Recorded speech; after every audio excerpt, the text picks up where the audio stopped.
Hello there, this is B.O.X Productions, and welcome to another episode of Path of Exile.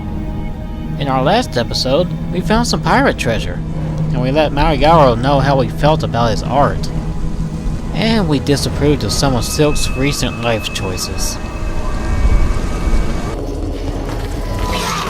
Okay, so I didn't touch on this last episode, but this footage was recorded a few months back. I was pretty busy with work during the holiday season and didn't have a whole lot of time to record. I had actually forgotten I recorded this for a while, so I'm kinda watching this for the first time while I edit it. It was kinda neat to find when I came back to doing videos again.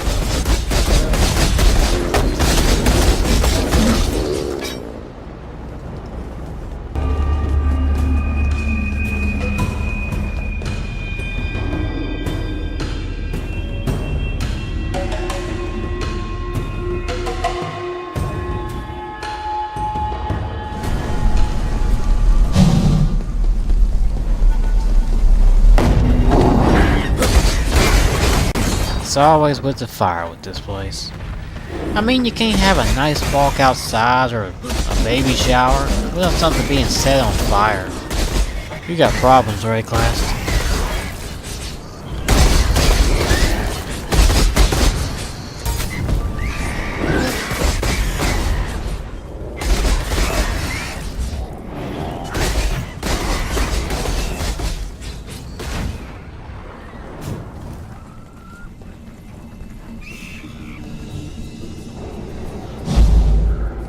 Oh, I think there's a drug deal going down or something. Oh wait, never mind. It's just our good old frenemy Groost being possessed by some evil deity and trying to kill us. And from the looks of things, it's crowd participation night here at the arena. Man and God alike are encouraged to murder the crap out of anyone that walks through that gate. I must have missed a sign or something. And as you can see, we're going to be getting hit from all sides, so it's best to bring the character that can take a hit.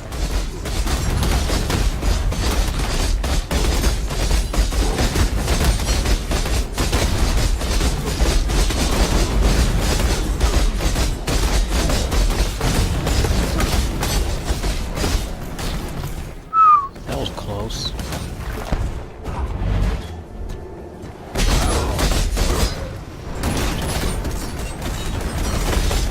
Well, you want to bet that Groost isn't actually possessed, like he's just a really big fan of the movie Bloodsport.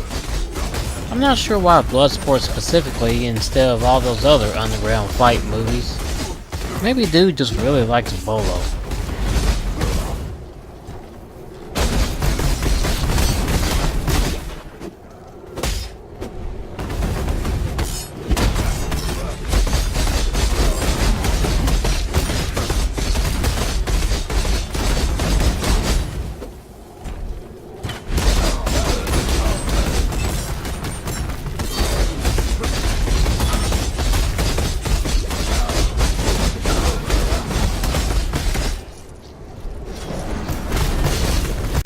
Wow, looks like Past Me was really trying to cheat death here.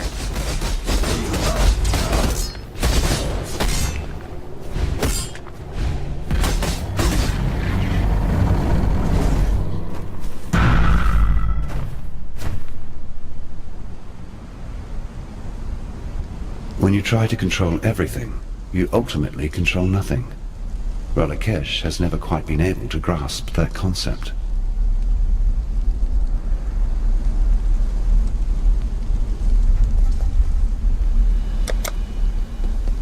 So yeah, we did a good job of killing the mood here. And the people. Good for us.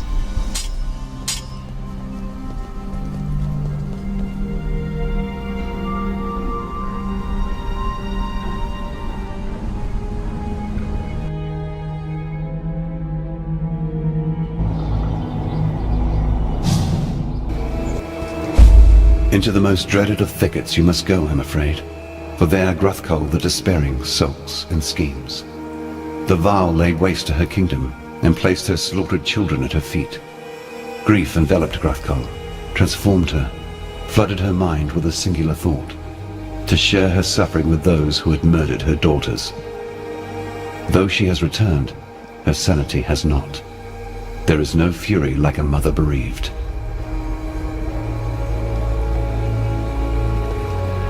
I be missing me granddaughter something terrible. You know, I used to tell Lily bedtime stories till she fell asleep in me arms. She loved the ones about Kishara, a tough-as-nails Val lassie, said to have explored every coast, cove and bay of this blasted continent with the help of her star. Some nifty artifact she nabbed from somewhere on her first voyage. Young Lily, she were fascinated by Kishara's star. Said to be fair humming with thaumaturgy, able to guide its mistress wherever she be fixing to journey. Methinks me granddaughter liked to imagine that one day she'd hold the star in her hands and explore the outer reaches of this world. Oh, I'd dearly love to see her again. But there ain't no way of making that journey with nothing to show for it. She looks up to me, does Lily? So, I'm reckoning that star might put a smile on her pretty face. With such a gift in hand, I'd maybe have the guts to go visit my granddaughter instead of skulking here like some craven ghost. That's if some kind and brave soul fetched it for me. Fair winds and calm seas. You truly are a hero of the modern age, succeeding where even the ancient Val could not. I must say I'm really quite relieved. For a while there I feared we were headed towards another theocratic dictatorship. Exile allowed me to be free of one. I had no wish to experience another. You deserve to be rewarded for your efforts. Here, something with a little insight would suit your purposes nicely. Yes, I know of Gruthgul, the grieving mother. She featured quite prominently in some of the Val texts I restored during my time at the museum in Theopolis. After the deaths of her children, Queen Gruthgul fled north, eventually finding respite amongst the refugees of her own shattered realm. Yet these loyalists saw their own queen as a weapon, a tool for vengeance. They nurtured her pain, transfiguring sorrow into hatred, hatred into violence. Like a grizzled bear, Gruthgul descended into animalism and ferocity. Yet her caretakers foolishly underestimated the agony their bereaved queen harbored in her heart.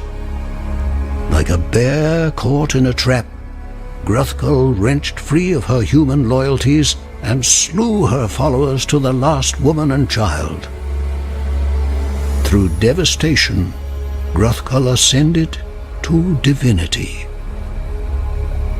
Gruthgul's pain has transcended ages, and she will vent that pain upon any and all she encounters until her grief is finally laid to rest. Keep your wits about you. Yes, I thank you. Though I loved him, I know Groost was lost to me the very moment he touched that vile abomination. I will weep over his passing for many more nights to come, but I am happy that you avenged his honor and freed him from his torment. There's an Asmeri shrine tucked away in the northern forest. Groost took me there, told me it was a memorial to those who had gone before him, a place where their spirits could rest. When he passed, he wanted his remains to be laid to rest with the bones of his people. His body, I find it difficult to even think about it, but I doubt it will ever be recovered. Yet there might still be a way. He gave me his necklace, the fangs he earned when he rose from boyhood to manhood, handed it to me for safekeeping only moments before Relakesh. It's almost as if he knew what was to come. Please, could you deliver this necklace to the shrine for me? Put Groost's spirit to rest. I would do it myself, but the journey to the northern forest is not what it was. These lands have changed, and not for the better.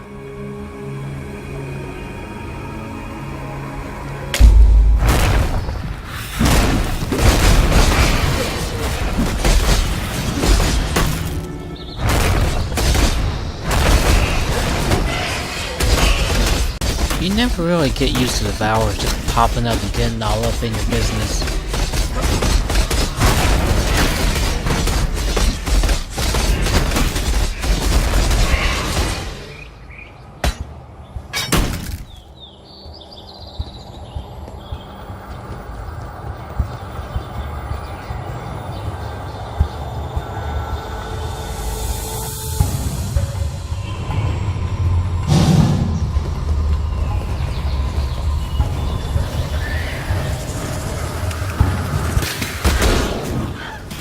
Hey! I am trying to read here.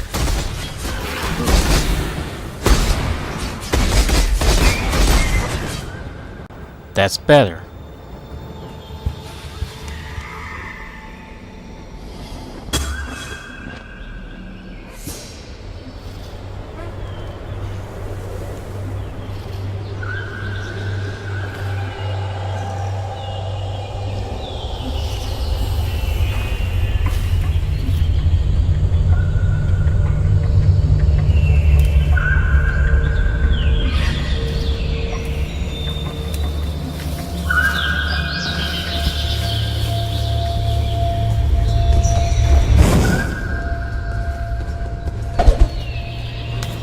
So there's fireflies scattered throughout this area for us to get. We'll see what they do a little later on.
So the deified embodiment of Mother's Grief turns into a giant cave beast.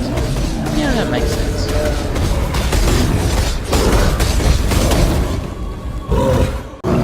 Well. So, those dark things moving around on the ground kinda hurt. Like a lot. I'll keep that in mind.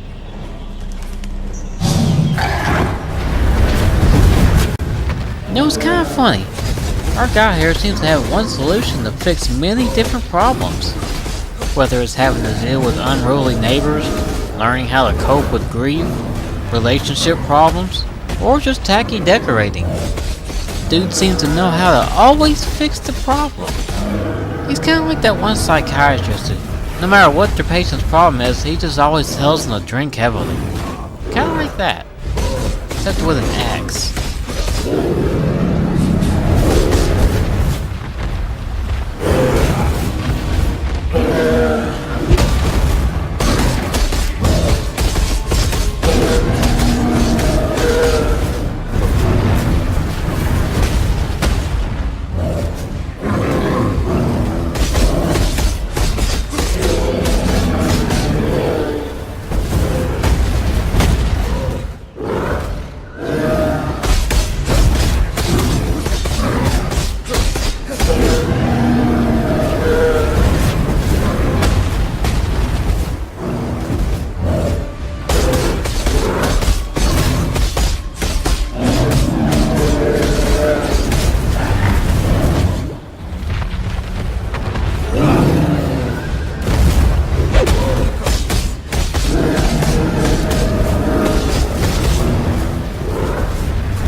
You can go from full health to almost dead. Look at these split in this fight.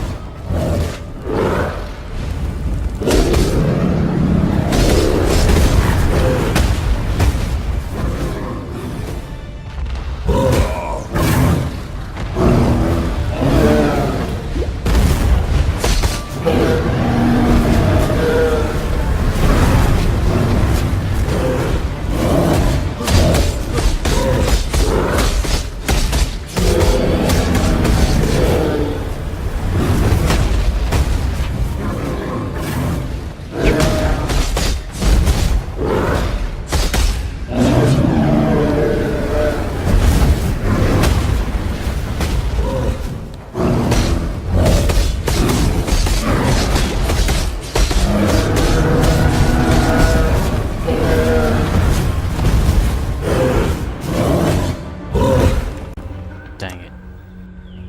Okay then. Past me was playing like garbage.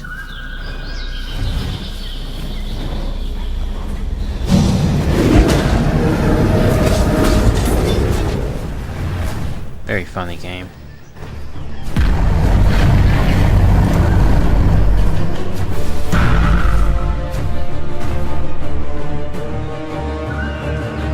The tragedy is that our world, our kind, may turn something as pure and honorable as a mother's love into such a vicious weapon of wrath and butchery. I only hope that Grathkul will find her children, happy in her arms in the realms beyond.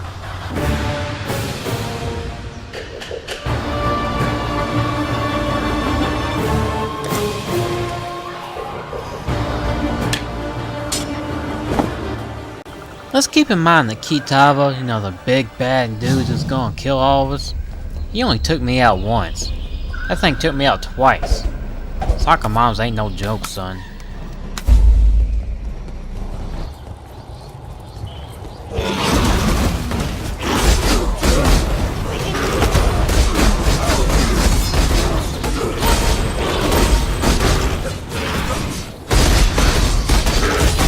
My mana is gone.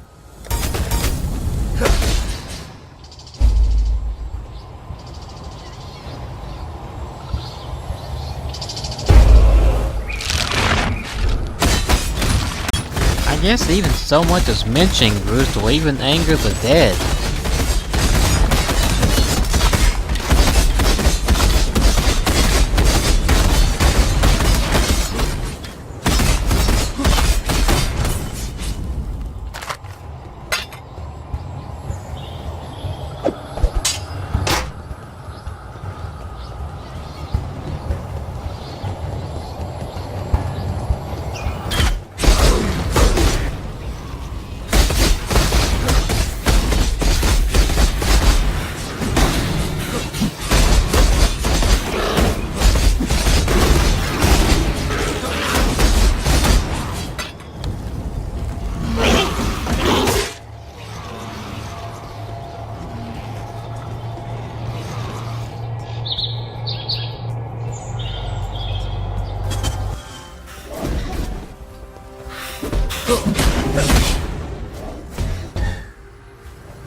So the grieving mother sleeps once more.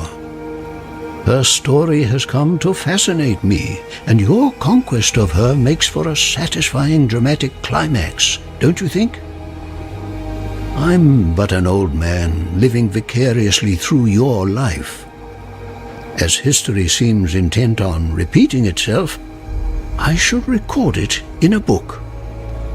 An historical account of the goddess Grathkul and the legendary champion who defeated her. Yes, the title needs a bit of work, but it will suffice for now. Here, consider this offering as an advance on the royalties we shall reap post-publication. That is, if there is anyone in Rayclast who can read. Fare you well.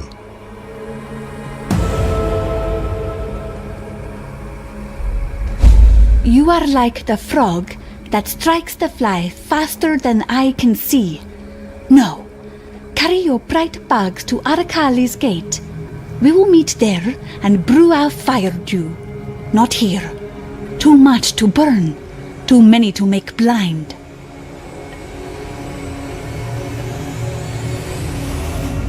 I feel I have failed my poor Groost, not being able to return his bones to the resting place of his people. Still, we have done all we could, considering the circumstances. Groost was a practical man at heart. He would understand. You deserve our thanks. Here are some of Groost's most treasured possessions. I'm sure he would have wanted you to have one.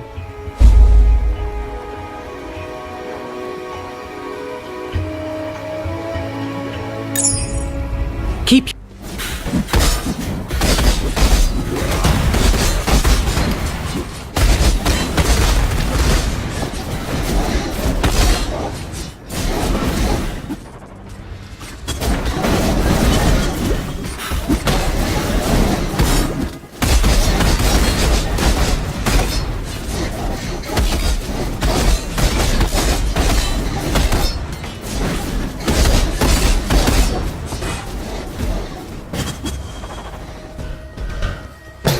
Oh hey, look what we found. Here's something even a pirate couldn't steal. Well, at least this pirate anyway.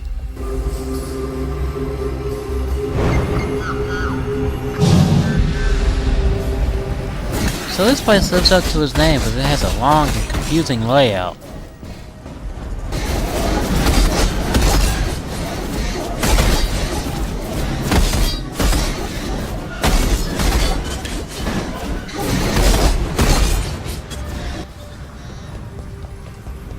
Nah, I ain't kidding.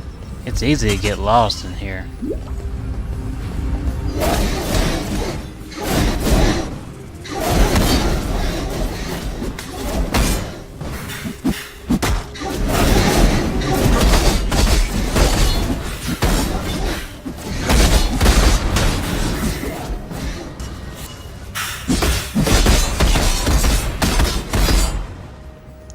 Finally.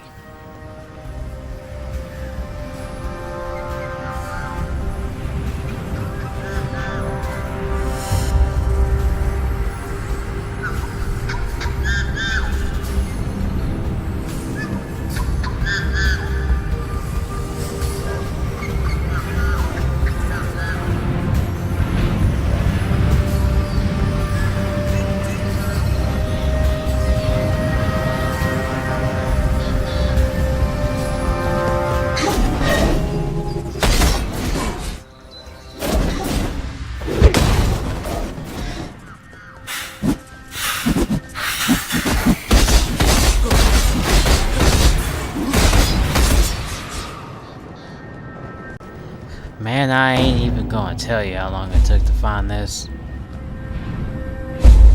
Fireflies, so bright and juicy with flame. Now for the right. I warn you. Stand back and be not afraid of what you see. And be not afraid for me. The spirit guides and protects. Though I may change, I shall still be, will always be, Yina.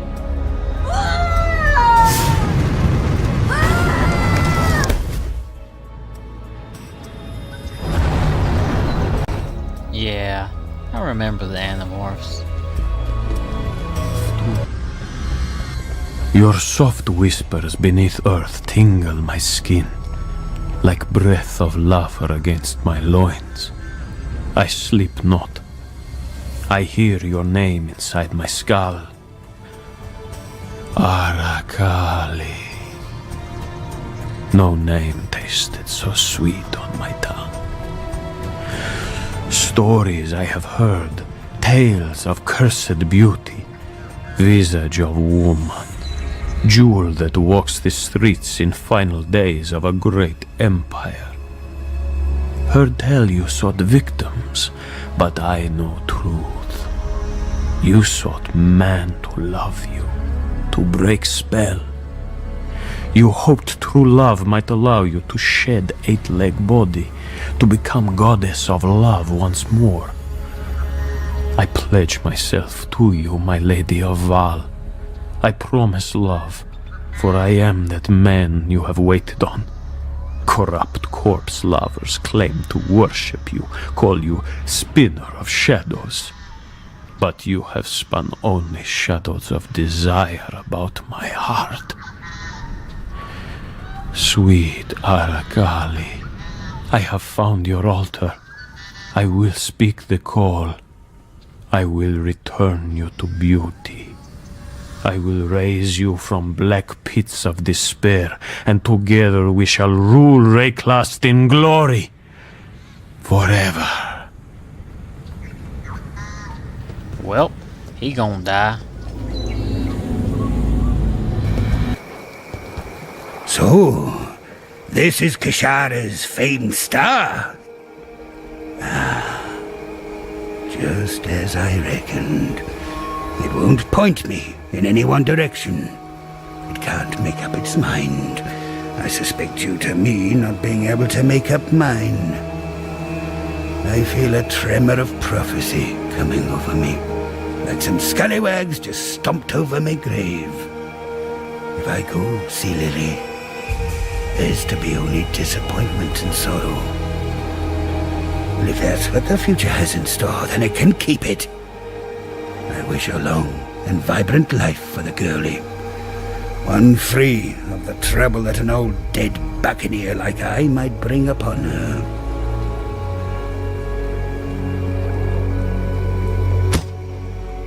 Always keep your eyes on the horizon.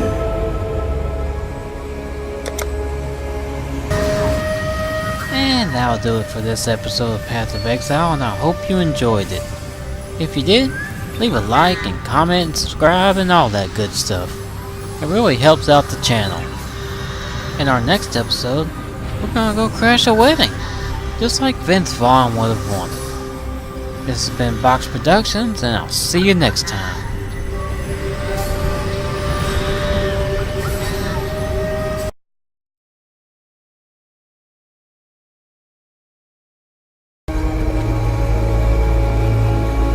Groost hunted too far from the lands of spirit and fell prey to a spiritless one. I am sad at how he passed, an ugly death.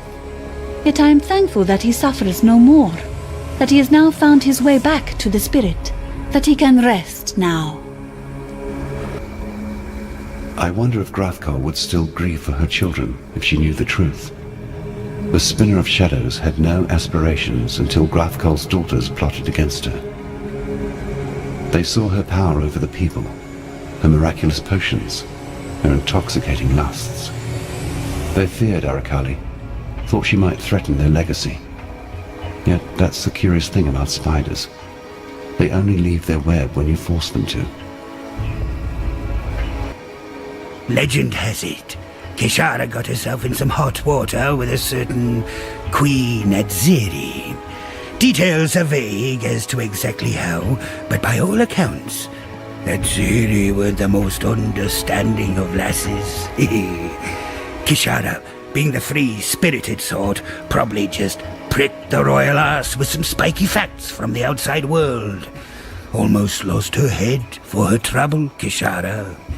Adziri took her ship and made sacrifices of her crew, forced the poor girlie into hiding. Still, Kishara being of a wily inclination like myself, she slipped through Adziri's talons and right out of the Empire. But before she left, Kishara hid the star somewhere near the causeway that leads into the old Val city up north, just in case she got caught, I suppose. Something like that in the hands of a tyrant like Adziri. Ooh. knows what trouble she might have found with it. For education, are we? While they were highly advanced in their technology, the Val were rather brutish in their social practices. I find it rather baffling to think of the Val as a people who believed in science and progress, and yet constructed elaborate sacrificial altars in the centers of their cities. Judging by the construction of this particular ruin, I would say that the city rose to prominence during the reign of Queen Tetzlapoka, who some scholars refer to as a waif of disturbing proclivities. She was a devotee of Arakali, and according to the literature had a deep fascination with mortality and the inert human form. The histories tell how the queen would request her subjects to deposit the bodies of their deceased loved ones upon the steps of her palace. The corpses would be promptly taken inside to be used for... Unfortunately, most scholars fell into hysterical conjecture at that point. At least I hope it was conjecture. You have found the resting place of this Arakali? Good. Though Spirit tells me that we will not reach her, not without help. The web she weaves with fibers of faith and fear, too strong to break, too strong to cut. Yet there is an Esmeri potion, most ancient, fire dew. It might be enough to burn the path, make way for us to pass into heart of spiderweb. I could brew it for you, but there is one ingredient I do not possess. The blazing blood of the firefly that lives in the most dreaded of thickets. Travel I shall to Arakali, to sit on her doorstep, until you bring me 7 flames that flit and fly. Then I make you a fire dew, and together we go talk to this bride of foolish silk.